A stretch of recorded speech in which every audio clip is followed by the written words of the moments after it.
we're working. We're in the lab, and we're gonna make sure this happens as soon as possible.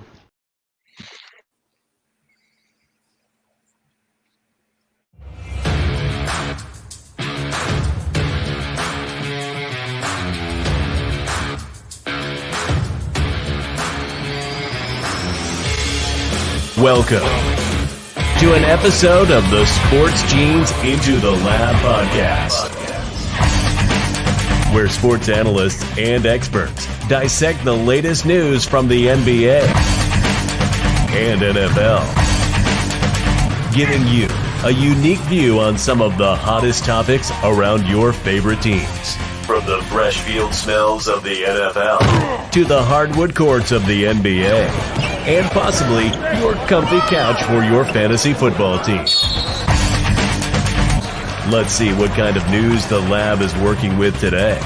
Here's your host from the Sports Analytics headquarters in San Antonio, Texas, Ernest Silva.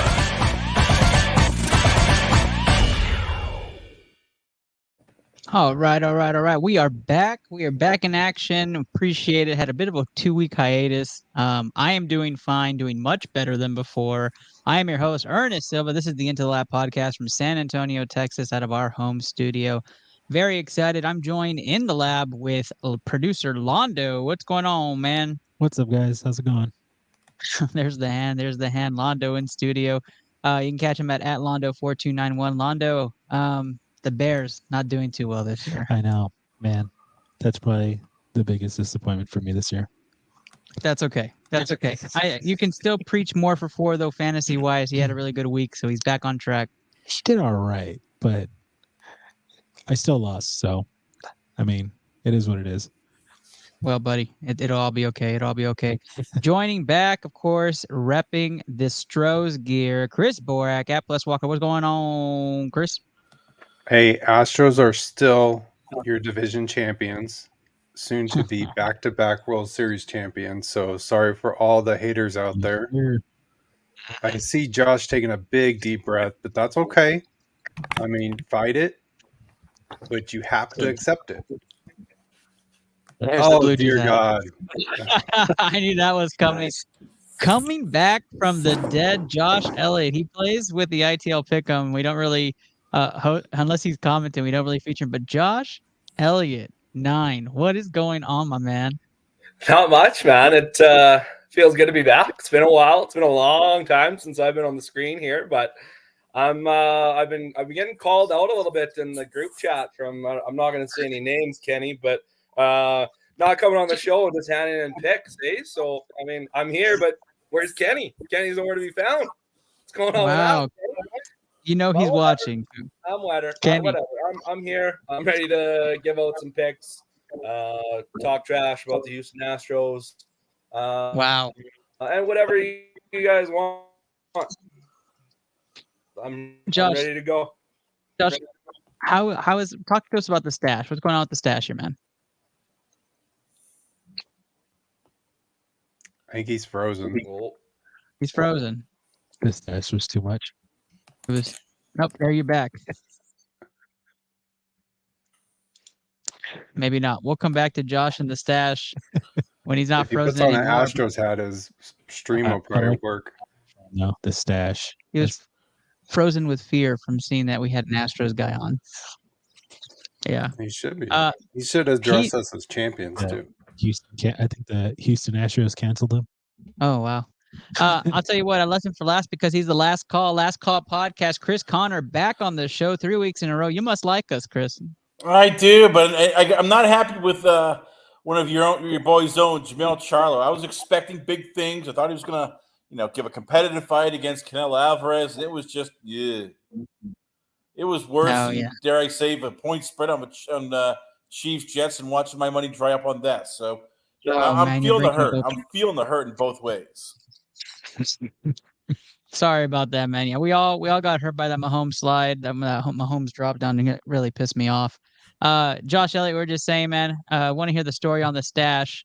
Growing it out, new trend. What's going on? Yeah, I've been growing it for about a year now. Wow. Got a lot of compliments about it, so I said, you know what, fuck it, let's keep her going. So That's what I'm talking about. Well, Yeah. that looks great, man. And I Thanks, missed you. appreciate Can't that. wait to have you on. Can't wait to have you on and talking some shit about your picks. Yeah, there we go. All right, today, if you're listening, we appreciate all y'all. Everybody who reached out. I know some of y'all, I didn't really publicize we weren't having ITL last week. I just kind of kept it internal. I did have to get surgery, which is kind of nuts, a crazy story. I may share that one day. But for now, I'm good. I'm back 80%. I'm feeling better and I can sit up. So we are in a good spot. But we are going to go around the divisions, talk about what's been going on in the NFL. If you haven't been watching, maybe talk some CJ Stroud today. And then we are going to do our ITL pick'em with a great group. And we hope you guys followed along last week. We did really well last week. So if you followed along with any of our picks, I wish we were live last week because yours truly went 14-2 in money line. Wow. And Chris Borak himself went 13-3, his first big week on ITL. Nice. And we did not go live. And you guys are not going to believe us. So we have to have a redemption show so you guys can actually believe we picked these fucking games right. And so we are going to have a redemption show for you guys here this week. Derek said, welcome back to you, Josh. He also said Broncos are back. Come on, man. Come on. Watch us Back have to this show what? and really tank our picks. They may go, and we might they may go 2-0 in 2 weeks, but that's just because they're playing terrible teams. They literally backed into a win against the Yeah. Chicago Bears. It was more like the Bears lost than it was the Broncos won, but that's a whole other conversation. Before we go into round number one, we don't have the glitch flashing across the screen, but use code BCMG today on glitchenergy.com and you can get 25% off your order as well as a kickback to this show and some of the other BCMG shows, content creators, and streamers that we have at Blue Collar Media Group. Hashtag level up is our slogan for the year. All right, let's get right into it. Round one, NFL divisional breakdown, and of course, the news. And started off hot, we are going to say welcome to all the Swifties to ITL. We hashtagged you, so if you're listening, if you're watching, you are more than welcome to tune in, slap a lyric in the comments, have some fun, follow us along. We encourage you all to be a part of today's show. We welcome all the views and all the listens and appreciate you being a part of ITL. We know that Taylor Swift's boyfriend plays for the Chiefs. We're on your side. We're on your side. What? Okay. I haven't heard this. I have not heard this. What happened? So there's this side now. There's this side battle of whether it is Taylor Swift's boyfriend or Travis Kelce's girlfriend. And there's this trend among Swifties of the argument that she is way more popular, so he needs to be referred to as Taylor Swift's boyfriend on the field. And then there's a battle back that, oh no, Travis Kelce was known by the NFL world, so on broadcast they should refer to her as Travis Kelce's girlfriend, Taylor Swift. And so there's this big old argument on social media. It's a TikTok trend right now. Yeah, So Swifties, I'm going to just say now, I'm on your side. She's way more popular. Do you think so? Like 100 times more popular. Like 1,000,000 times more. Okay, let's not get aggressive. Okay, sorry. Just excited. It's cool. It's cool. And there's Luke coming in already. Holy shit, is it a holiday? Is that Josh Elliott? Yeah, it really is. It is, yeah, in the flesh. I'm not just wearing a mustache as a disguise. It's actually me. I wish Luke was here to take his lickings because Stroud is him.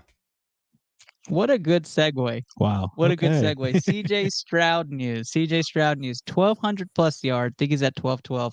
6 touchdowns in 4 games. No turnovers. And a completion percentage of 62.5%. He led to 2 straight wins, including a blowout win over the Pittsburgh Steelers, which I think is exactly where Chris wanted to go. Borak wanted to go to start off this segment. Luke says, Chris, he has no comments. I know he doesn't. I mean, where was the vaunted Steelers defense? Where was the steel curtain? Where was TJ Watt leading the NFL with 6 sacks? I mean, he didn't even pressure CJ Stroud all day. And the Texans are playing with backups to backups on their offensive line. Oh, yeah. And they took Kendrick Green from the Steelers who couldn't cut it for the Steelers offensive line, but he's playing fantastic for the Texans. Unfortunately, he got hurt and he's going to be out for the season, so we'll have a third stringer in there. But no one is talking about how well Stroud is playing behind, not just how well he's playing, but behind an incompetent offensive line. And everybody says this about every other team. Oh, their offensive line is bad. Oh, that's why the quarterback is bad. No, it's because the quarterback's not making reads quickly. And CJ Stroud is him. I'm telling you, if you haven't gotten on the bandwagon, you need to.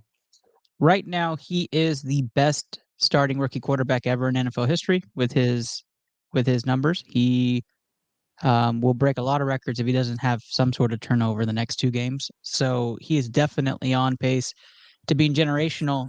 Josh, outside perspective, you're not in the Houston area. You don't go for the Houston Texans. What are your thoughts on CJ Stroud? Yeah, sorry. I do not pay attention to the Houston Texans, nor do I pay attention to the Pittsburgh Steelers either. But however, what I've seen on the red zone, on NFL red zone, CJ Stroud is fucking blowing it up right now. He looks very confident for a young QB. You don't see a lot of that confidence in QBs nowadays that are coming up. He looks pretty good. I'm not gonna, call him Jesus quite yet. We're week 5 into it, so.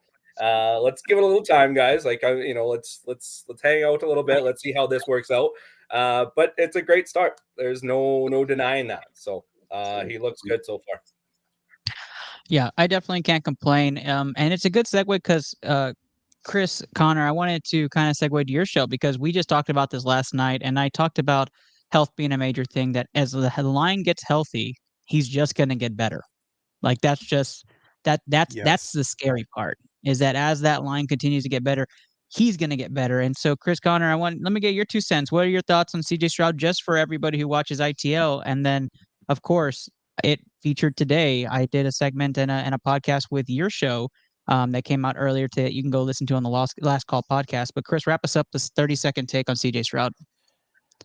Look, I think he's playing much better the last 2 games.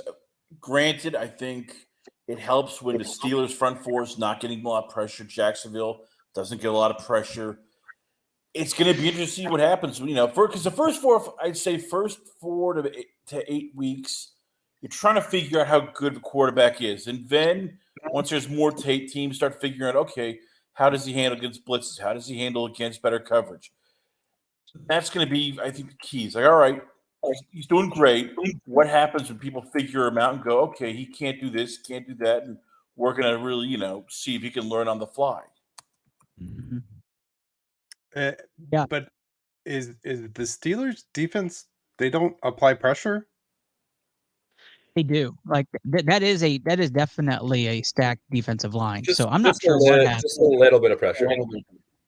They only have the NFL sack leader on their team who just got shut down. Their front four doesn't. Yes, TJ Watt. Watt's a linebacker. So if you can't blitz him, if you can't really, get pressure off, let's say for your front four, and you have to have TJ Watt drop back or have him do other stuff, he's not that effective. As I said, let's see what happens when teams start going like the Jets, who love to disguise their coverages, love to play man-to-man, and will force, somebody like Stroud to go, okay, well, I got to get rid of this ball. How do I do this? How do I, throw it into coverage without, doing something stupid? That's going to be the big games where, okay, we know what you can do. Now we're going to take it away from you. Yeah. We'll have to see. We'll have to see. Yeah, we'll have to see. I just couldn't disagree more, but I don't want to skim by this. I mean, D'Amico Ryans outcoached Tomlin this weekend, and Bobby Slowick has been awesome for the Texans this year. He's done a fantastic job as the offensive coordinator, made that team a huge turnaround. You can see them designing plays to get the ball out of Stroud's hand quickly, and he's poised and he's accurate in the pocket. And he's not allowing pressure to get to him. I actually went on record before the season started and said the Texans could be 4-3 at the 7-game mark. Their chances. still a chance. Yeah. So I'm not going to look like an idiot. So still a chance. Houston Texans next game at the Falcons. They host the Saints and then at the Panthers. 3 very winnable games for the way they've been playing. Let's move on. A team that hasn't been very, very good, the Cincinnati Bengals. I'm worried that the struggle is the new norm for what's happening with Joe Burrow and his injury for this season. Let me caveat that for this season. I think it's a lingering injury that might last the whole season if he doesn't just sit out and rest a quarter of the year. But I don't know if he'll do that. And so I'm worried Cincinnati is going to push him, and it might even be him trying to do this. Chris Connor, what are your thoughts on Joe Burrow and the Bengals, and are you worried about this team now? You have to be worried. And look, when you saw the preseason that Joe Burrow wasn't playing, there's already that worry of it's going to catch up, because he's been injured, for a lot of his professional career. He's played through it the last year, but it takes a while. When you have an ankle injury, when you have leg injuries, hell, ask the great Andrew Luck about that. That can destroy careers, and it's not. The schedule's going to get tougher. I mean, you look and you go, okay, Arizona, maybe it's a bounce back, but then you get Seattle. And then you get the 49ers, and then the Bills, then the Texans. Those 3 out of those 4 teams are, their defense is going to come after you. So you might have to worry about, is Burrow going to be out, before week 7 or 8? And you go, okay, well, we might have to tank the season to get some offensive lineman who can actually block. Right. Well, and the issue, and then right after that, they go to Baltimore. So it's not like the schedule gets any easier even after. The next 5 games are nuts difficult, and the Cardinals are not exactly an easy out, as Dallas Cowboys fans know. That is definitely not an easy game. Borak, you're not as sold on Cincinnati struggling as a new norm, or are you sold that Cincinnati may be a down year now? Well, I mean, I think it has all to do with Burrow's injury. I agree with you. I think he's pushing to play. I think he needs to sit out. He's got to get healthy. If he's not going to sit out, they need to do what they did against the Rams. He's got to get the ball out quickly to Higgins and Chase. And now Higgins is hurt. There was a report saying he's going to try to push through, but I don't know how you push through a fractured rib. I mean, that's just, right. As a receiver, that's painful. But they've got to figure out a way to get the ball out of his hands quickly to Chase 20 times a game. Mixon's not really doing a lot in the passing game, and they're going to have to work Tyler Boyd in a lot of short routes because Burrow's just not going to be able to maneuver around the pocket that long. Have to agree. Josh, give me your 30-second take on Joe Burrow and the Bengals. I mean, they shot themselves in the foot, really, with Burrow's injury. They knew he was injured. They didn't want to sit him for some apparent reason. They started out with a fairly relatively easier schedule. They were going to be tough games, but I think those were winnable games for him. However, yeah, you guys kind of hit the nail on the head. He's got something. He's got an issue of some sort. They're not wanting to sit him, and it's just snowballing for them at this point. I don't know how it's going to get better until they sit him or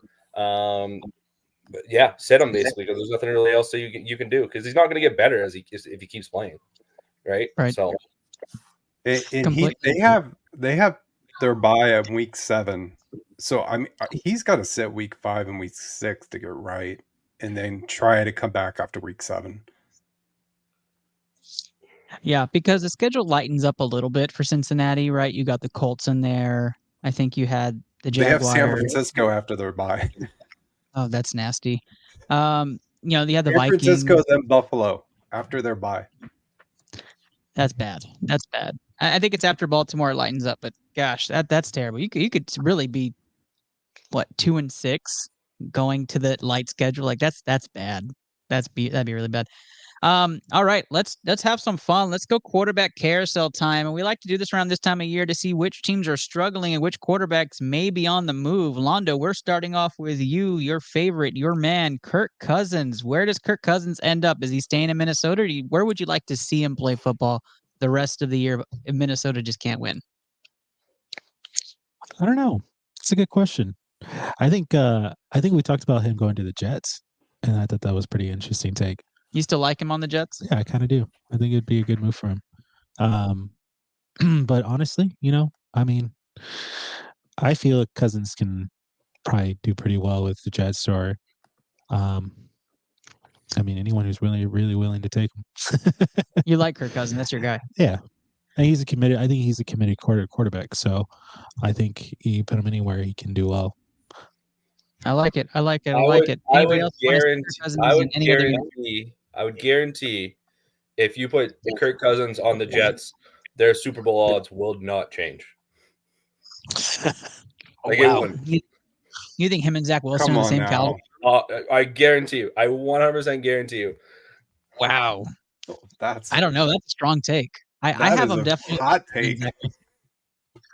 I'm gonna clip that. Mark, let's clip that. Yeah, And let's somebody challenge that clip out that. there. I like that. Josh with the hot take right off the back. Welcome back, Josh Elliott. I think if Kirk Cousins on the Jets, they definitely get a little bit better. They're probably going to run up to the 5th or 6th best team in the AFC. AFC stacked at the top. I have to think about which teams are there. I guess I'd put them right in line with the Chargers at that point for odds of winning the AFC if Kirk Cousins went to the Jets. I don't know. Kirk Cousins to Denver's intriguing to me. I'd like to see that. Any other crazy places you'd like to see Kirk Cousins? Tennessee. No. Tennessee would be a good one. Tennessee or Las Vegas. Vegas would be a good one. Jimmy G I hasn't do- gotten his shot yet, though. Like, I feel like- I think Josh Daniels is done with Jimmy G. I think No, he's that's trying fair. to get him out of there. Yeah, he's not a smart coach either. But I don't know. I feel like Jimmy G just hasn't really gotten off yet. Like, he's just gotten injured, and now he has to wait a couple weeks till he gets back. But that's just me. Well, I saved this one for y'all, and I really want to hear the takes on this. Josh, you can fill me in. Where would you like to see Justin Fields? Do you think he stays in Chicago, or if they're really done because they have a 1 and 2 pick next year, where does Justin Fields go? I think he would fit right in with Tennessee's offense. I think it'd be something different that you haven't seen from Tennessee. Tannehill's just like that stay in the pocket quarterback. I think he would actually thrive in Tennessee, to be honest with you, because I think that gives him so many more options with him at the helm, and then you have Derrick Henry in the back. I would like to see him in Tennessee.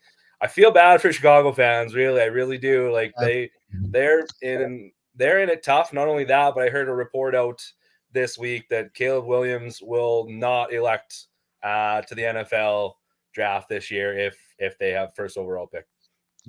Oh man, that is bad. If Chicago does?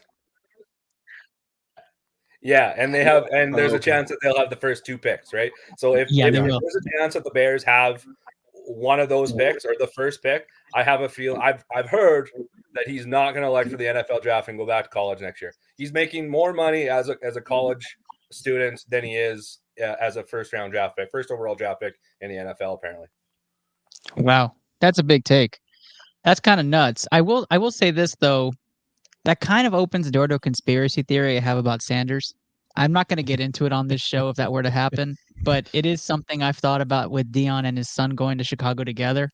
And I'm not going to go into that on this show here, but if you ever want to have that take over I hate beer, to squash that rumor. They're not going to Chicago because Chicago doesn't pay their coaches, and I don't think Chicago's going to.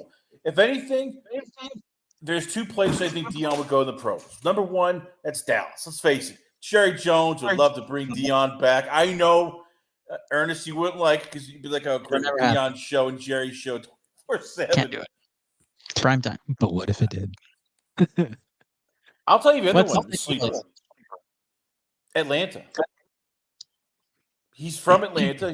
That's how he became famous as a Falcon. Ritter sucks. Yeah, Ritter's not that good. Yes, I know Arthur Smith is a hot name, but if you're Arthur Blank and you're going, okay, I need to get people interested in the Falcons because nobody is. What better way than Dion and Shador? Whoa. 8 times a month. Speak for yourself when you say nobody's interested in the Falcons, all right? That's true. I'm That's interested Josh's in team. the Falcons. That's Josh's team. They're not. I It's will not like, say- it's Georgia football, Georgia off-season football, then the Falcons. I will say this. I don't think Dion comes in and he becomes head coach right away. I think he comes in as an offensive coordinator and then he kicks somebody that's out. not going to happen. You know, Dion, you know, Primetime. Primetime's not taking a step down. Yeah, you think Dion's going to take an offensive coordinator job? There's no way. He's coming in as a head coach. He does that. I think he does something like the way Dan Quinn is in Dallas, and he just is this prominent figure. As I said, there's a better chance of him replacing Matt McCarthy. I know you're not going to like Ernest because you also become Coach Prime. I'm not tied to McCarthy. You're okay. I'm not tied to McCarthy. I'm not a big fan. But I think they're I all am crazy. He's not leaving Colorado. You guys are all crazy. He's not leaving Colorado. We'll see. Any more Justin Fields? But as I said, if it's Dallas and Jerry's looking going, I need something sexy. All bets are off. It's too crazy. And Stephen Jones won't allow it. It won't happen. You take that out of the universe. I think Stephen might get fired. I think Ernest got this rumor from Facebook. No, I got this rumor. I've been on this rumor for a while. Matter of fact, I might have created the rumor. I think I just made it up one day, and all of a sudden, out of nowhere. it was like week 0. I made up this rumor, and I was talking about it in different circles. And all of a sudden, like week 2, Colorado's winning. Week 3, Colorado's winning. And all of a sudden, this rumor came out that he could be trying to do a tie in the NFL. And I was like, wow, that sounds familiar. And now all of a sudden, it's like a big thing. And you heard it here first. No ITL. Yeah, we're gonna clip this. Mark, clip this. Shedeur would be a huge upgrade from Dak, though. Clip that. And Fields. Chicago or Dallas would be better because of the guy. I just don't agree with bringing on Dion, but that's a whole other story. Last quarterback carousel specifically for Chris Borak. Kyler Murray. Does he come back and play for Arizona, or is he out? No, he comes back. You wouldn't want to see him in any other team? I know it doesn't really matter to me. I just I want to don't see who's going to trade for him right now when he's unproven with his knee the way it is. I mean, he's still not even cleared to practice. I just don't see a team investing in him. Maybe in the off season that move would happen, but now in the middle of the season, New Orleans, Las Vegas, Tampa Bay. If Baker went down. Sean Payton has been on record saying he loves Kyler Murray. Ooh, Denver. But they can't get off of Wilson, so that would never happen. That's true. But I just don't see how right now it's just not going to happen, Ernest. There's no way any team's going to trade capital for him right now. Right in the middle of the season. What's the big kicker to that, Chris? The new Modern Warfare season starts in November, and we all know what happens to Kyler Murray when Modern Warfare is prominent. He is distracted. Well, yeah, he doesn't watch tape. He's playing COD, yeah. Exactly. It's the Johnny Manziel situation all over again. Oh, God. All right. That is it for these strong takes here on the quarterback carousel. We are going to talk divisions before we go into the ITL pick'em. Talk a little bit about the NFC first. Let's go ahead and share the division rundown and talk about what the surprises are. Talk about those early contenders a quarter of the way through. So we start off with the NFC East. Philadelphia Eagles 4-0 on top. The Cowboys right behind it 3-1. Commanders 2-2, and the Giants 1-3. I'll start this take off first since that's pretty much our division here for Londo and I. Eagles have looked, okay. They haven't looked phenomenal. They've kind of had a good schedule to continue forth. I'm not going to call them frauds, but they definitely have holes among the defense. You can tell they're missing some key components in the pass defense. The Dallas Cowboys have looked strong against weak teams, but you saw even against the Cardinals, they can blow it against an easy team. And we'll see the true test this week, and we'll talk more about that game in just a moment. Trust me, we're definitely all over the place on ITL for that game. Commanders have looked decent with the new offensive coordinator, and Sam Howell is doing all right. He has a great matchup against Chicago this week, so you'll see Washington at 3-2 after this week. And then I don't even know why we have to bring up the Giants. The Giants are just terrible this year. I don't know what happened this offseason. For you guys, Borak, I'll start with you. Is the biggest surprise for you the same as me, the Giants being this bad? Yeah, I didn't think the Giants would be this bad. I mean, they are horrendous. And Daniel Jones just looks awful. Like he just looks confused. I don't know what's going on there. It's been a shocker to me. I mean, this was a team between the Giants and the Cowboys. I got into a fight with my neighbor over. Like it was like these two teams are the same. They both went to the divisional round. I haven't talked to that guy since, and I'm pretty sure he doesn't want to talk to me right now. But that's nuts. Pretty crazy. Net point differential -76. Of course, losing 40-0 to the Cowboys would do that to you. Londo, 30-second take on the NFC East. What's the biggest surprise to you?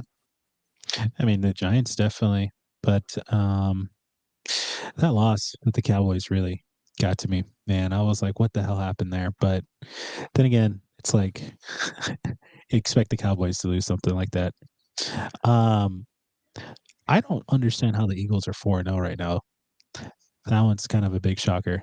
Like, there's some games they should have lost. So that one's kind of a surprise to me. I feel like if anything, they should be maybe 3-1 or 2-2, but yeah, 4-0. It's crazy. They lucked out against the Commanders. They almost lost to the Patriots. I mean, just really close games. Yeah.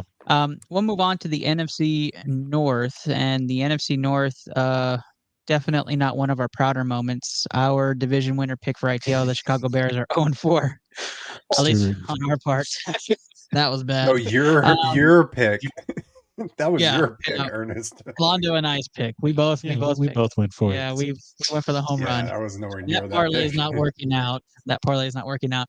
The Vikings wasn't a shocker for us. We thought the Vikings would take a step back this season. Packers have been pretty good. They've had some one-off games. They're 2-2, and then of course everybody's favorite pick, the Detroit Lions at 3-1, have definitely shown out to be the better team in the NFC North. Josh Elliott, talk to us about the NFC North. Which team of yours is the biggest surprise for this season?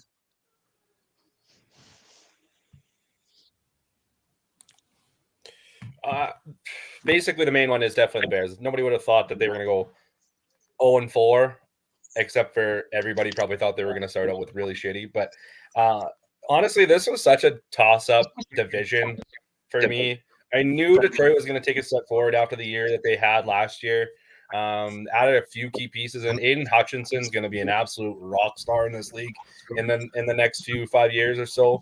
Other than that, we knew Green Bay wasn't going to be who they are usually are, and then Minnesota. I mean, I still can't put a ton of trust into Kirk Cousins and the rest of that offense. So, yeah, I don't know. The biggest surprise, I guess, is like you guys said, is Chicago Bears at 0-4. It's just like they should have won that game against Denver. Like they should be 2-2. I would think. And the Justin Fields era, it seems like it's slowly coming to an end because it just you can't have it. You can't have your face of your franchise go 0-4 in his third season, whatever it is. So it's just it's trending in that direction. And it's not like he's even been terrible. Like he's actually been decent. Like he hasn't been god awful. I mean, he hasn't been fantastic, but he hasn't been god awful. The thing is, though, Ernest, they're not letting him be what he can be, and that's in the pocket, out of the pocket quarterback. Run for a first down if I need to. Like it's like their offensive coordinator wants him to just stay in the pocket, throw. Yeah, that's how they're treating him. Yeah, right. Yeah. And then like, okay, you're in trouble now. Run, but like have a scheme design that you can have him. Whatever it was, wherever he was in college, like I think it was Ohio State, right? Yep. Like, just have a scheme like that somehow. But for some reason, they just want him to be like a Ryan Tannehill quarterback, and it's just not working for them. So,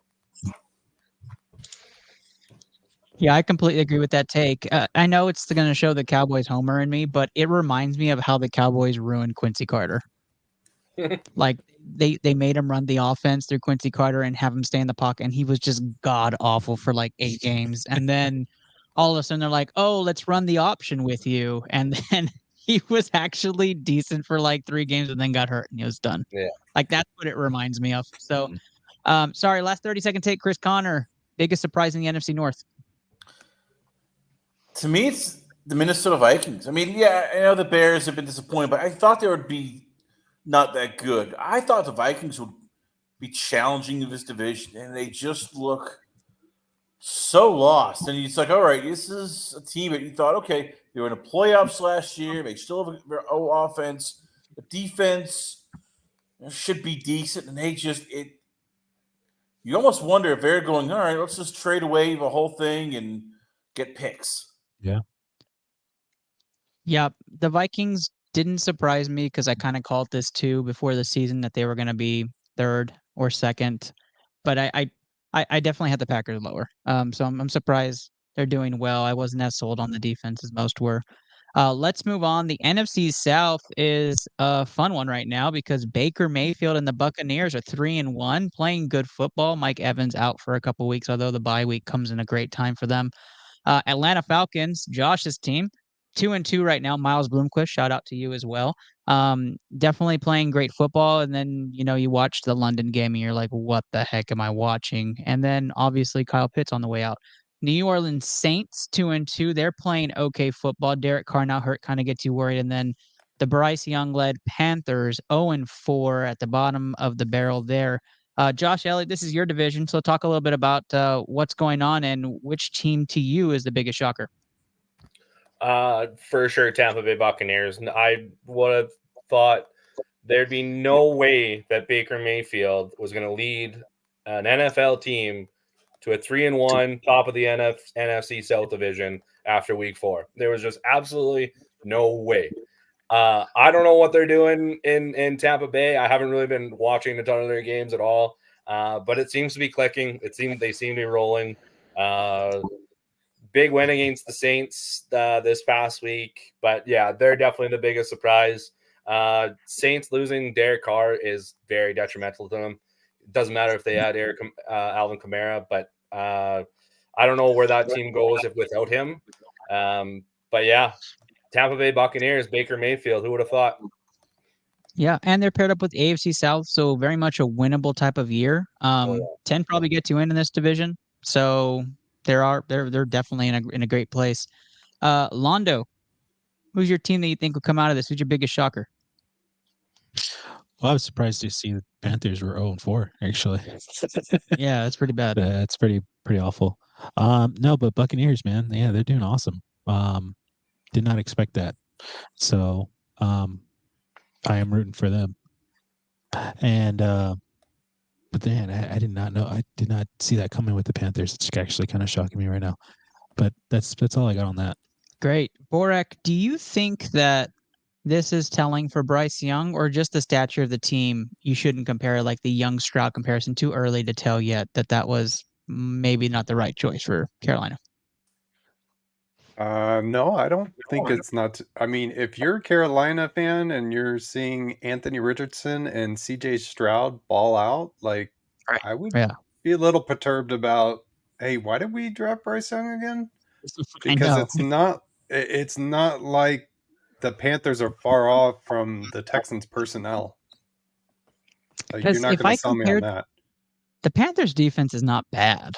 Like they should be decent. And you have wideouts that definitely have talent. Some would say probably Thielen is better than most on the Texans. Of course, I'm a Nico Collins fan, so I can't say that about him. But, Thielen probably to all would be the best receiver, and that's in Carolina. I am kind of shocked that they had their winless to the beginning of the year. Yeah. Oh, I'm not. I'm not. You're not. Oh, here we go. I'm not either. I mean, it's a bad team. I mean, you look at that team, it's devoid of talent. They traded away DJ Moore. They traded away 2 first-round picks. I don't care if this is Patrick Mahomes on that team. Christian bad offensive line, no real running back that you can say is a top 10, top 15 guy. Thielen's maybe a number 2 or 3 wide receiver, not number 1. I mean, what do you want Bryce Young to do? Like pull magic out of his rear end? I mean, compare him to what everybody else has, and it's like, oh wow, he has nothing. He probably should have beat the Saints at home. Like that's definitely they blew that game. Yeah, like you lost by 3 at home, and he did not play fantastic. And you lose opening weekend of the Falcons. It's their home opener. I get that. Probably shouldn't have beaten the Seahawks. The Vikings defense is terrible. And you scored 13 points. Like, horrific. This you might see if Kirk Cousins, the offense, can just shed 24 points, you might see Mahomes go off for 49 this week because that defense is just horrific. Mm-hmm. So, like, that you should have scored at least 20 in that game, and that would have probably gotten you the game. So, So technically, if you played up to par and you weren't playing terrible football, you probably are a 500 team.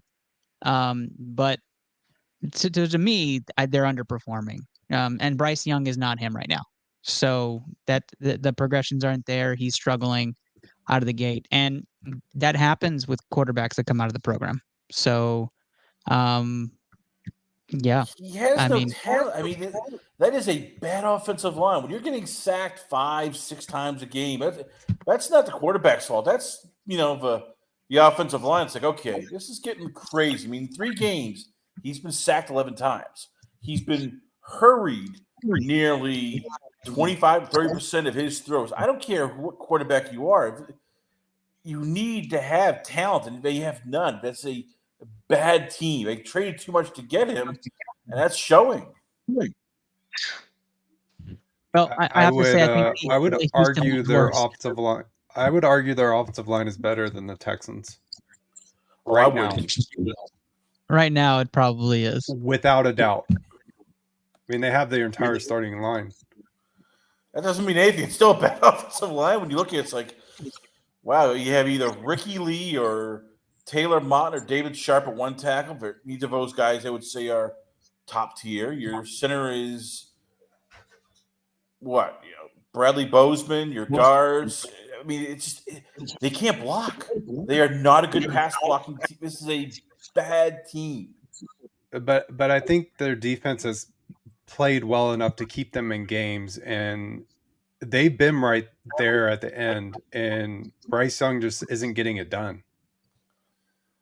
And it's fine. He's a rookie. I mean, we're not expecting him to make the playoffs or anything. Ernest brought it up. Yeah.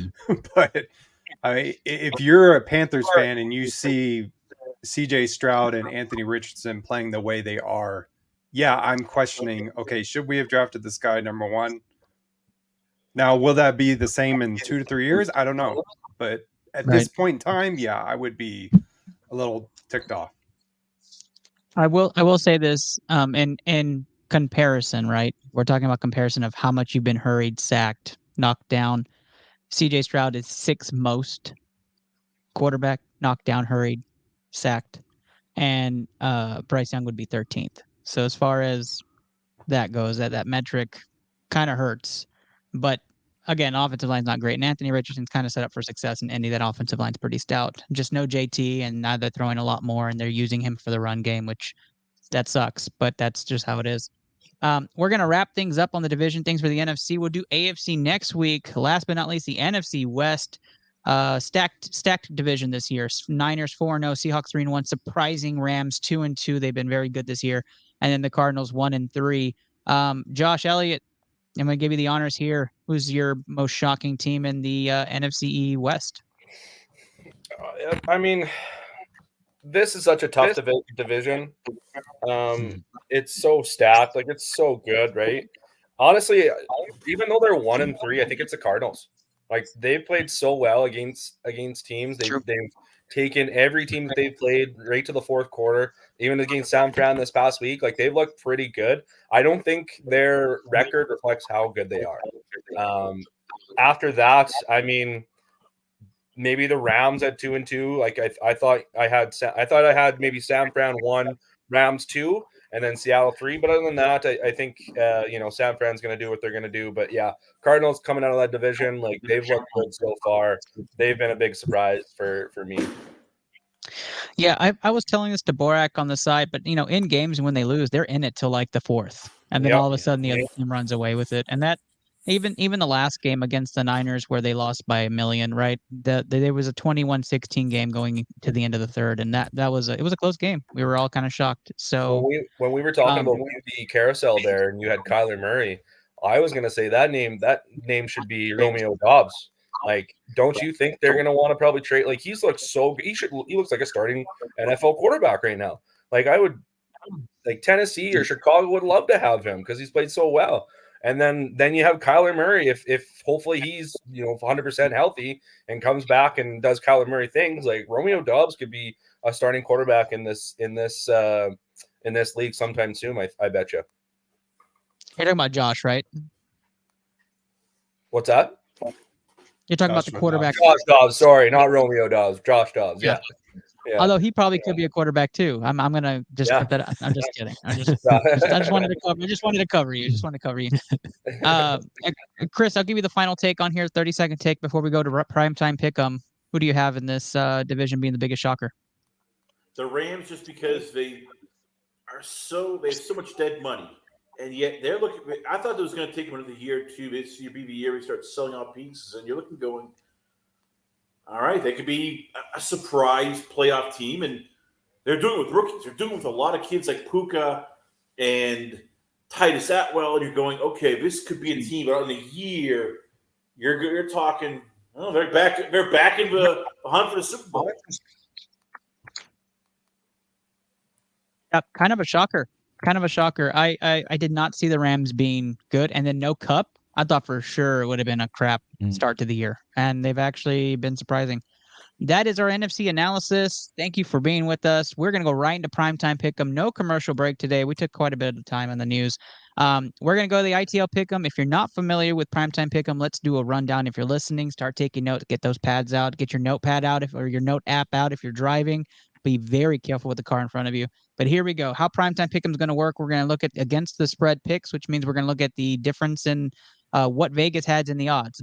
For example, Thursday Night Football will be our first game. It's a 6-point spread. Washington is 6-point favorites at home against the Bears. So we'll be picking to see if we think the Bears would cover that or if Washington would cover that, and we'll go through it. So with that being said, Thursday Night Football, our first primetime, way too early pick 'em, is Washington versus Chicago. Washington 6-point favorites against the Bears at home. We'll start this one off with Londo. This is his team. Londo, do you like the Bears on the road to get their first win, or are you running with the Commanders? I want to say the Bears, but I don't see it happening. So Washington. Washington to cover. All right. Londo likes Washington to cover in this game. Josh Elliott, welcome back. What you got? Boy, talk about some shitty fucking primetime games. My God. And guess what? It doesn't get any better on Monday night. I don't know. I feel like Washington's going to cover this.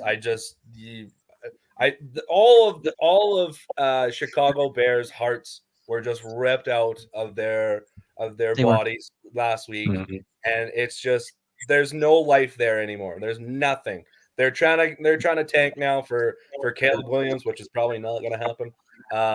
Give me the Washington Commanders to cover the 5.5. Reg Huggins says, "What's up, everybody? Glad you're here, Reg. We're just starting pick'em. Tune in and see what his comments are. Part of the Old Guys Cast with Chris Borak. All right, we have Washington Commanders. You said to cover or not to cover, Josh? Well, they'll cover. All right, we've got 2 picks now. Washington covering. Borak, what you got on this one? Yeah, Washington covers this. Chicago's just a train wreck. And after they blew that game, I don't see how they rebound on the road on a short week. I have the Commanders covering this. They left us alone. Luke and Kenny are not here, and already. First game, we're on a BCMG guarantee alert. Chris Connor, who do you have in this game? I'm taking the Commanders. It's going to be just a long year for the Bears, and unfortunately, I see them going 0-5. You have them to cover 6. No, I have the Redskins covering. I think it's going to even be a blowout for the Redskins. All right, so the Commanders. Kenny is like falling over somewhere. I'm going to follow that up and say we have our very first. Right, BCMG guarantee. Put your fingers in the air and wave them like you just don't care. Doesn't matter where you're at, on your comfy couch or on the road. Wave those fingers in the air. We have our first parlay pick. Washington Commanders -6 at 6-point spread at home against the Bears. That takes us to our Sunday morning game. And if you haven't been paying attention to fantasy, you need to get up early, fix your lineup. Sunday morning, another London game. Jacksonville State. They did not fly back to the States, and they're waiting for Buffalo to arrive over the pond. Buffalo -5, a home game for Buffalo. So Jacksonville goes from being at home in London to being away in London in the very same week. We'll start this one off with you, Borak. Who do you have in this game? The NFL is so dirty. Like, how is this a Buffalo home game? I know. Jacksonville's been sitting there for a week. It absolutely makes no sense. And it makes me feel like Jacksonville's going to cover this and may sneak out a win because they've been sitting in London for like 2 weeks. I know. Yeah. But Lawrence is such a fraud. Oh, man. Trevor Lawrence is a fraud. Here we go. What? What? What? I'm taking Buffalo to cover this and expose the fraud once again. And in the old guy's fashion, here comes Reg. Buffalo, no matter what the spread is, he takes Buffalo by 1 million. Put that on the docket for the first old guys segment already on odds ends to start this. Wow. And Reg does say sunshine sucks, meaning Trevor Lawrence from the Remember the Titans reference. Londo, We who do you have agree in on this game? something finally. I've Wow. got the Bills covering easy. Bills covering is Borak's pick. Londo. Yeah, Bills covering. All right, we have 2 Bills covering picks. Let's go to you, Josh. Well, I think this is a letdown spot for Buffalo. I don't think they're going to lose. However, I think Jacksonville's been like you guys said, they've been there for a week now, 2 weeks now, or whatever it is. They're rested. Buffalo has to travel. I think this is going to be a close game. Probably going to come down to a late game field goal. So give me Buffalo to win, but I'm taking Jacksonville to cover the spread. Gotcha. So he takes Buffalo money line, and we'll talk a little bit about that spread in just a moment. So don't put away your pins yet. We may put this in the parlay. We're going to talk about mitigation plans here. I'm taking Buffalo -5. I don't think there's an amount of time you can rest for the Bills that Jacksonville can do it, but I think Josh Allen and team is that good. Now, have I read the script? I have not. The script might have said, go out and defeat Miami by 1 million, but you're going to lose against Jacksonville. That's where the makeup loss is coming. I don't know. But if there is a script, that may be it. And there is another person on ITL joining Josh on screen. Hi, bud. Say hi to Vinny. Say hi. Josh Elliott joined by his son. I'm going to take Buffalo -5 myself, and Chris Connor, you are now being put on alert. Will the Buffalo team be making the parlay? Chris Connor, who do you have in this game? I have Buffalo, and I know what? I feel bad for Trevor Lawrence. He should demand like a trade out of Jacksonville. Anything that the Cons touch or own or run is just a joke. And once again, invest in the offensive line. Don't put a backup tackle or a rookie tackle against like legitimate defenses. Actually try to get some guards you can block. If I'm Trevor Lawrence, I'm doing everything to shoot my way out of Jacksonville. It's cursed. It's like Chicago. What? Just kidding, Chris. Just had to put it in there. I don't know. I don't think it's all about the ownership. I have my doubts about Trevor Lawrence now. They've made it 2 playoff appearances in 14 years. It's the ownership. They're idiots. Trevor, they hired Urban Meyer. It's all you need to know. What did you say, Chris Borak? Him and the long flowing locks of gold hair are frauds. You're just jealous. A fraud! A big fraud! How are you in the MVP discussion at the beginning of the year and you lose to CJ Stroud at home? Because your offensive tackles can't block. Just block. Yeah. Wow. Well, we have Buffalo. Did you say -5, Chris, or are you taking money line? I'm taking Buffalo, but I'm taking the point. Buffalo to cover by at least, I'd say 8.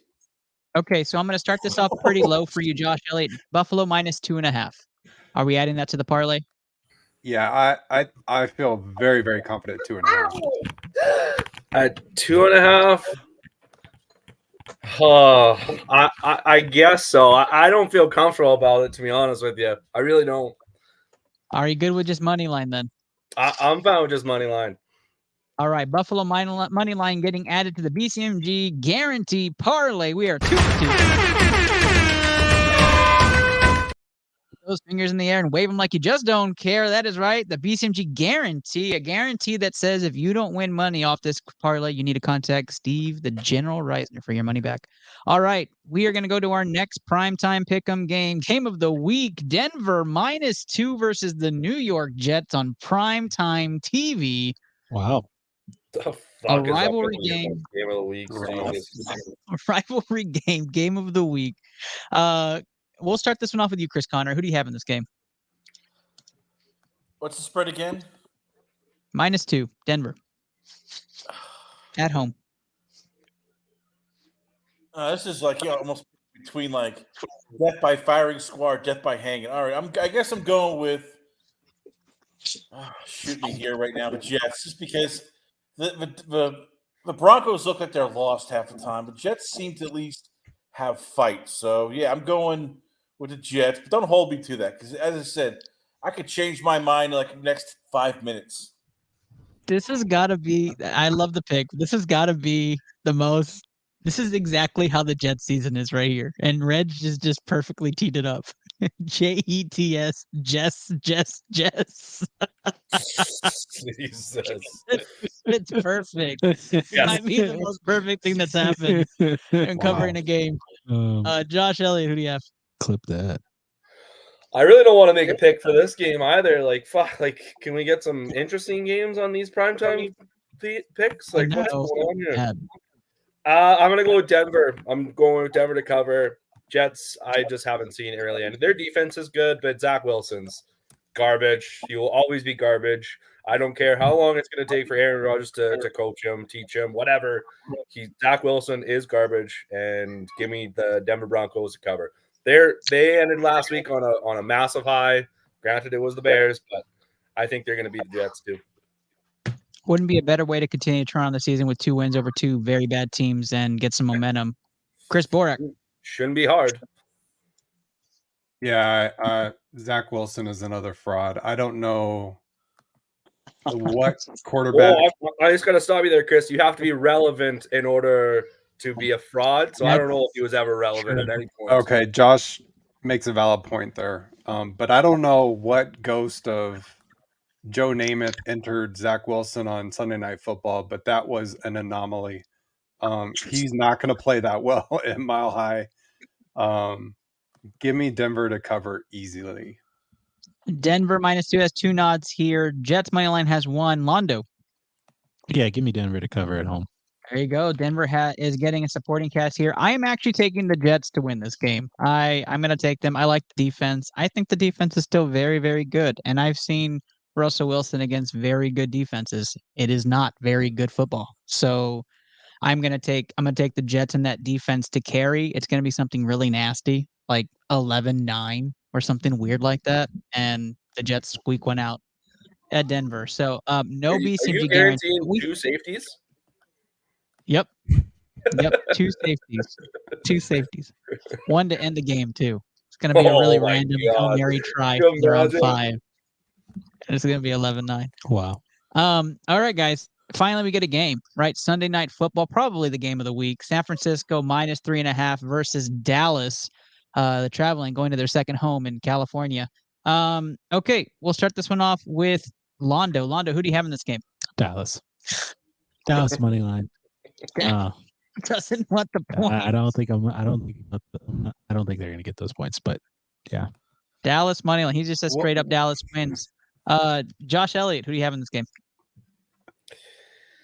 You know what? Londo just wants the alternate spread of Dallas, like to win by a field goal, probably. You know what? These are 2 really good teams, honestly, and they've been shown really, signs of elite from both of them. However, I just don't think Dallas has what it takes to compete with not only their offense but their defense. So I'm going to take San Fran. I'm going to take them to cover. I think it's going to be about a touchdown by San Fran. All right, San Francisco to cover in this game. Chris Connor. I hate to do this to you, but I'm sorry. This is going to be San Francisco covering. I think this could be a blowout for San Francisco just because Dallas can't stop the run.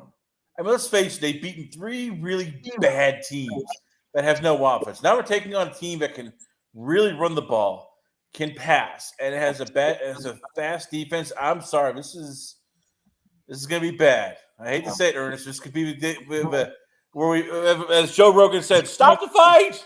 That will be this game for Dallas. Nope, it's a strong take. I'm not upset with it. That's fantastic analysis. Borek. Dak. Oh, poor Dak. He is going to have a tough day in San Fran. Everybody's right. They haven't played anybody, and the only physical team they played is Arizona, and they punched them right in the mouth, and you saw what happened. San Fran is just going to be their poppy this weekend, and sorry, Cowboy fans, but Wow. San Francisco is going to cover this easily. Very strong, non-biased San Francisco takes. One very biased Dallas take. I mean, it wouldn't be ITL if we didn't have it this way. Yeah. So I initially had Dallas plus 3.5, and I was going to defend why I think that they have a chance to cover that. I can't do it. I have to switch my pickup. So here we go. Dallas money line. Dallas is going to win this week just outright. Why am I even going to give San Francisco any points at this point? It's just going to be a Dallas win, and it's because the Dallas Cowboys are going to come out, punch them in the mouth, and show them exactly what Dallas Cowboy football is this year. Yep. And that we're gonna be talking about why they're so good on Monday, and that's how it comes out. Honest, non-biased take on this game. San Francisco probably runs away with this game. So if you're following this pick and you're listening to me, that's absolutely not the right idea. So let me give you my non-fan view on this. Dallas Cowboys struggle east to west in covering the run game, and that's what San Francisco is really good at. And the Arizona Cardinals are a watered-down version of what the San Francisco 49ers are, and Dallas's scheme just did not match up well against them. And I gotta admit, like, Dallas will struggle in this game. It would take probably really perfect first half for Dallas to have a chance to win this game.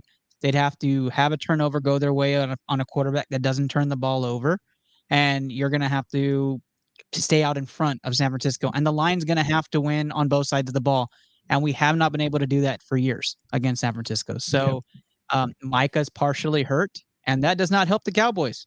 So, I mean, there's just a lot going against them. The only thing that the Cowboys have better this year is their special teams. And, you got to be in games to actually win it. I'm taking Dallas as a fan, and I can't pick against them in a game where I'm going to be rooting for them the entire night for them not to win and cover. But as a person betting, you shouldn't be betting on this game spread-wise. I'd probably take the over-under, depending on how you really feel about it. I'm probably going to take the under in this game. But if you have to really... I just wouldn't bet this game, but I'm taking Dallas money line, and I'm taking that to the bank. I'll defend that pick to the bitter end, and I'll tell you why, all the reasons why they would win, but it's not logical. They're just going to win because they're the Cowboys. And Reg is telling me you can do it because he's trying to support me on this show, and I appreciate that, Reg.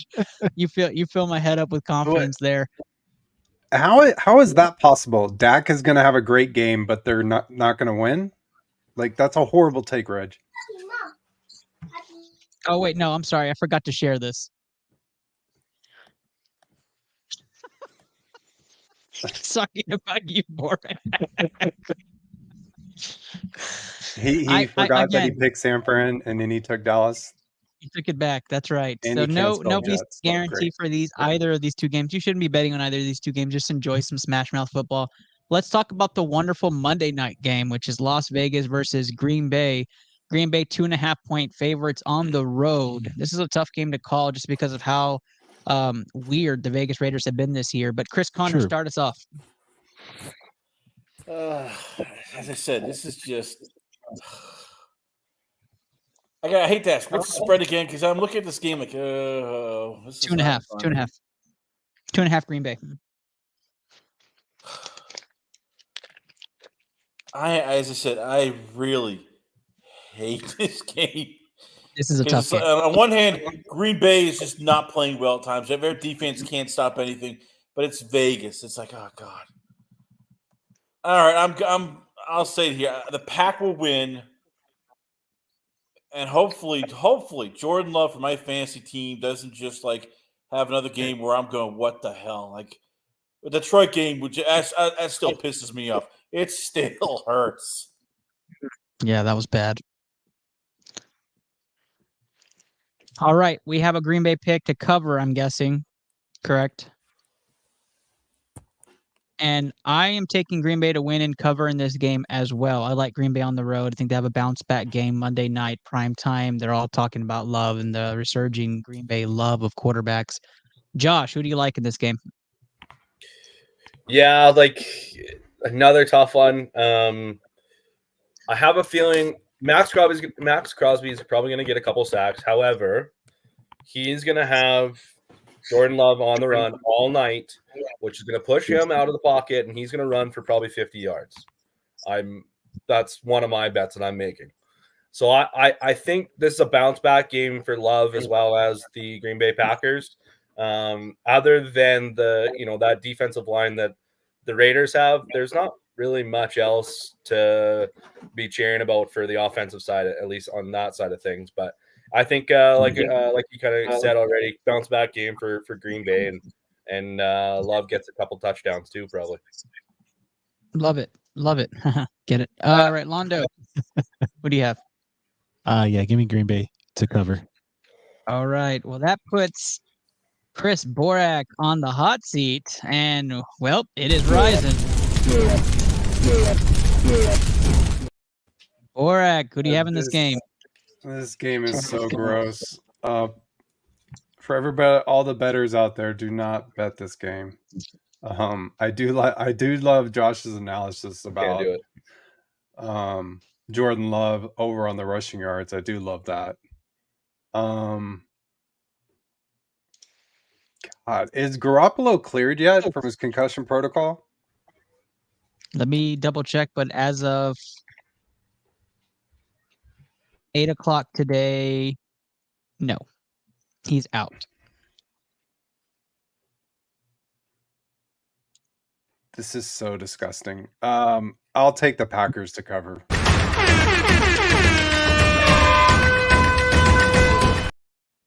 Wave those fingers in the air, wave them like you just don't care. BCMG guarantee the Green Bay Packers minus 2.5 Monday Night Football. Nice. I have to put a caveat on this. I feel Kenny on my shoulder saying, why did you let them get away with this? These are my favorite ones to put on there because they're usually ones that hit and we're like, what were we worried about? And then it's like Washington wins by a field goal. I don't feel good about putting this on there. All right, guys, we have taken up way too much of your time. We're going fire round picks right after this brief music or initial intro. Thank you for hanging around. It'll be one more segment. Again, we're going to start off right with Houston, Atlanta, but let's sound round threes, fire round pick 'em right after this short music break.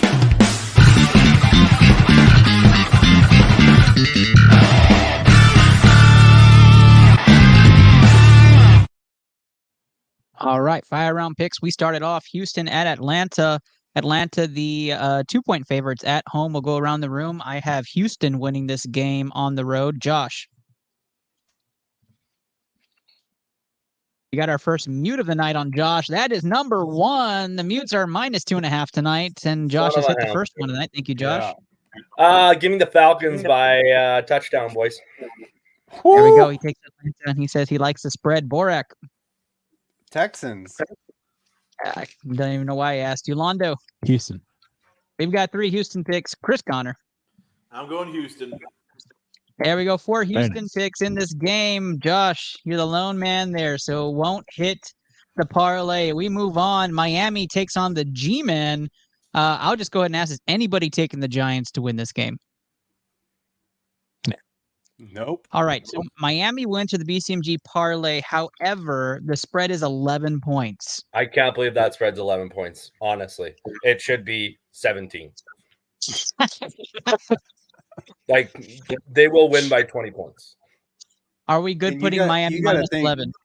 Miami's coming off a loss where they are like just ready to tear a team apart because they are ticked off that they lost in Buffalo. They're going to be a ragdoll. Like this is going to be a ragdoll game where the Giants just get slaughtered. I'll be like team total. I'll be looking at 40 points. Yeah, take the over on this game, please. Miami alone will cover it, whatever it is. Yeah, Miami all the way. So we'll move on. Detroit versus Carolina, where Carolina's trying to get their first win of the season against a red-hot Detroit Lions team. Let's go around the room just in case there's some Carolina love. I'm taking Detroit to win. Borak? I gotta take Detroit. Mondo, Detroit. Chris Connor, Detroit. and on the BCMG guarantee hot seat there, Josh. Hi. Yeah, I'll take Lions to win and cover, please. There we go. Detroit minus 9.5 for the BCMG parlay. Are we good with 9.5? Oh, what's the lowest? 6.5. Dude, Josh, 9.5? Come on. 9.5 is scary risky. Yeah, it is. That's just. I mean, you guys do what you want. I'm just saying, this Lions team ain't no joke. Chris Connor, are you good with 9.5, or you want to go down to 6.5? What's going on there? 9.5. I'm going 9.5 just because Carolina is so friggin' bad. They have no offense. Hutchinson 3-sack game. 3-sack game for Hutchinson. There we go. Anybody else? All right. Let's go on. Pittsburgh, Baltimore in a game where, unless you're watching this team, you're not really watching. I'll start this one off. Baltimore. Borak. Baltimore police. Londo. I'm gonna take the Steelers. Connor. Baltimore. Josh Elliott. Baltimore has this gene of losing games late or losing it in the fourth. So, but I'm still going to take Baltimore. I can't trust Pittsburgh. 4 Baltimore picks there. Luckily, Londo saves us from a divisional win probably for Pittsburgh. So it's not going to go on the parlay, although it is Baltimore only -4 for this game, which is kind of surprising. Let's move on to Steve's game of the week, New England versus New Orleans. And we'll start this one off with you, Chris Connor. I'm going to New Orleans. All right, New Orleans is the first pick on the board. Josh? Yeah, I'm going to bet against New England as long as I can. So I'm going to go the Saints. Saints getting just out of spite of Steve. Got it. And Steve Reisner probably watching or listening on the way to work. I hope you reach out to Josh after this. Londo. New Orleans. We have 3 no-nos here going into the final picks. Borak. No. Are you the final pick? Yeah, you and I'm going to be the last pick. You're up Okay, first. because this will be on you if you put this on the parlay slip. So I'm going to go the Saints. If Mac Jones and Ben Zappi are your 2 options, I'm going to take the Saints all day long. There we go. 4 Saints picks. I'm taking New England to win this game. So I think New England Saints looked terrible last week against a pretty good defense. New England's defense is not bad, and I think that they'll be just fine against a quarterback that's hobbled in Jameis Winston. So give me New England and a get-right game in Foxborough for the Patriots to make that bottom of the division a little crazier. All right, not putting it on the parlay. Let's move on to Indianapolis versus Tennessee, and what's going to probably be a very good game. I'd be watching it. I'll start this one with Londo. Londo, who do you like in this game? Tennessee. Tennessee gets the first nod from Londo. Let's go, Chris Connor. Another game. I'm like, you know what? Screw it. Tennessee. 2 Tennessee nods. We got 10-10 on the board. Josh. Is Richardson's healthy, right? I'll double check for you. Last I checked, he was fine. He would have fit. He's fine. Yeah. You know what? I'm going to go with the Colts here. I literally was going to go with Tennessee right before you called my name, and then I pulled the old switcheroo. I'm going Colts to win. Andy gets a nod from Josh, pulls it away from the BCMG parlay, but we go to me. I'm picking Tennessee to win this game, and they stable themselves atop of the division early on in the season. Borak. I'm taking the Colts. I think Richardson finds a way to put up more points than Tennessee. I do love the under on this game because I just think that Tennessee's going to try to run the ball and run the clock out. I think both teams will, and that's what's going to keep it on the under. So I'm with you on that one too. I don't think there's going to be a ton of air yards in this game. I'm with you. All right, let's move on to one of the more enticing games. And I like this one a lot. Arizona versus Cincinnati. It's a very interesting game. I'll tune in with my NFL Sunday ticket, but it'll be unless it starts becoming a blowout. We'll start this one off with you, Chris Connor. Who do you like in this game? I can't believe I'm saying this. Arizona. Arizona for the win there. Borak. Yeah, I'm with Chris on this one. The Cardinals. 2 picks for Arizona going to Josh. Tough to bet on an injured Joey Burrow, so give me the Cardinals. 3 Cards picks. I am in shock right now. Londo. Yep. Give me the They Cardinals. are at man. home. Yep. They are at home. 4 Cardinal picks. And I'm not doing it. I'm picking Cincy. I'm gonna take Cincy. Good job. Good I job, think Ernest. they're too good, and I'm not gonna put that on the parlay. I can't ruin the parlay with Arizona. I just can't do it, Smart. guys. Some good value there. Man, I'm taking one for the team. I'm just ruining my record with some of these picks because I just did it for New Orleans. I'm doing it for damn Arizona. Let's move on. Los Angeles Rams versus Philly. And I'll go around there. Anybody picking the Rams? I'm picking the Rams. Okay, good. Let's start with you, Chris Connor. Are you picking the Rams? Why? Philly hasn't played great. I mean, they keep playing games where it's like they should lose, and the other team just like throws up on themselves. And if there's any team where a coach is going, you have a coach and the quarterback who are not going to go, ooh, we're scared of Philly. I think it is Sean McKay and Matt Stafford. I think they're going to pull it out. I'm taking the Rams. All right, Rams get the first nod from Chris Connor. I'm taking the Eagles to win this game. I think this is their game to lose. To Chris's point, they can play like crap and lose a game, then they lost it, right? That's on them. I just think the Eagles are not playing up to their talent. Josh, your pick. Yeah, I don't. Other than Puka Nukau, whatever his name is, I really don't really trust this offense outside of him. He's kind of the only one. Maybe Tutu Atwell as well, but I just don't trust him. Give me Philly to cover. All right, Philly gets a second nod there. Londo. Philly cover. 3 Philly picks and a Ram. Borak. Eagles. All right, Philly gets the 4-1 nod here on ITL. They're not entering the BCMP parlay. We get to our final game of the week, our final segment, our final everything. It is Minnesota versus Kansas City. Thank you for sticking around. Thank you for listening. Before we go to this final pick, always thankful here on ITL. Okay, Kirk Cousins goes up against Patrick Mahomes in what most people will be watching at the 3 o'clock game, not the Jets Broncos. I don't know what primetime is thinking, but let's talk this one out. Josh, as our guest pick and our return sports scientist, who do you have in this game? First of all, I'll take the over in this game. There's probably going to be about 60 points. Absolutely. Absolutely. But I do think KC wins by 2 touchdowns. Okay. All right. Kansas City and the spread would be Josh's pick here. Borak. Yeah, the over-under is at 53 right now. Definitely slam the over on that. I can't see the NFL referees letting Mahomes lose this game. So I'm definitely taking the Chiefs. Chiefs and the spread. Spread is 5 points for those listening and can't see. Even those can't see, we're not putting it on the board. So Kansas City -5. Chris Connor, who do you like in this game? Chiefs. I think this could be the game where the offense like finally beats a real good team, not the Bears, but good team. And I think this is a bounce back game for Holmes and Kelsey.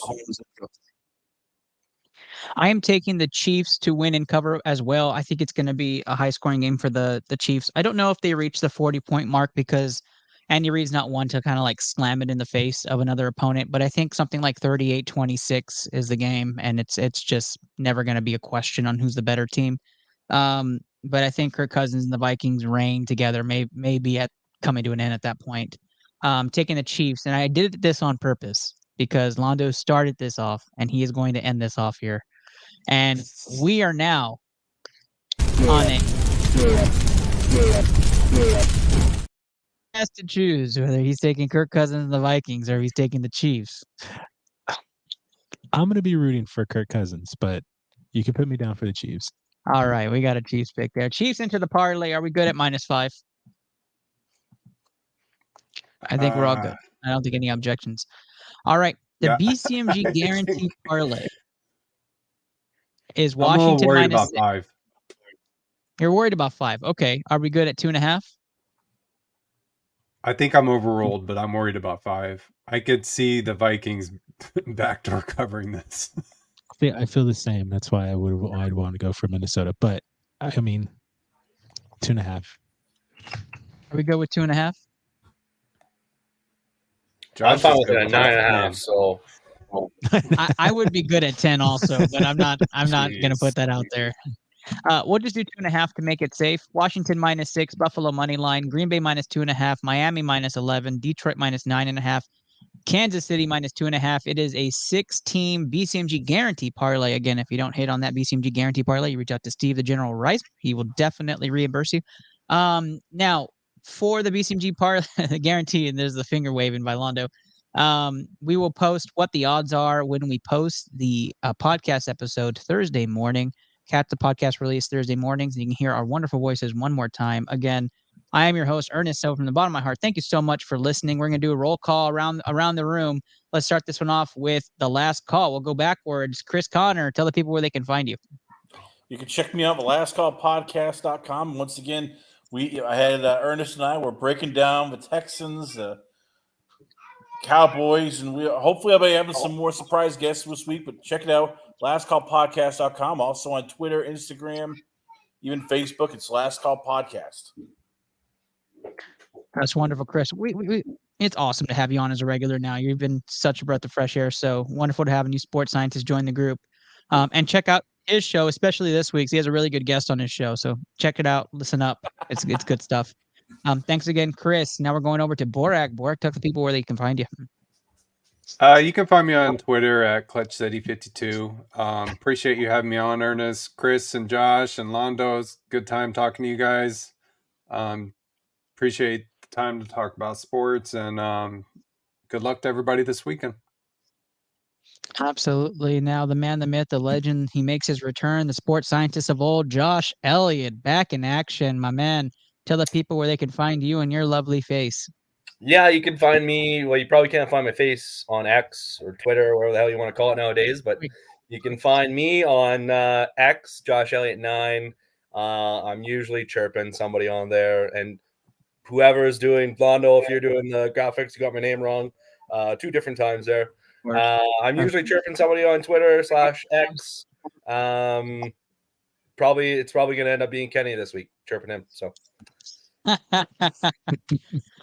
Josh, we hope you come back, man. It's always fun to be with you and share the stage, of course. And there you go.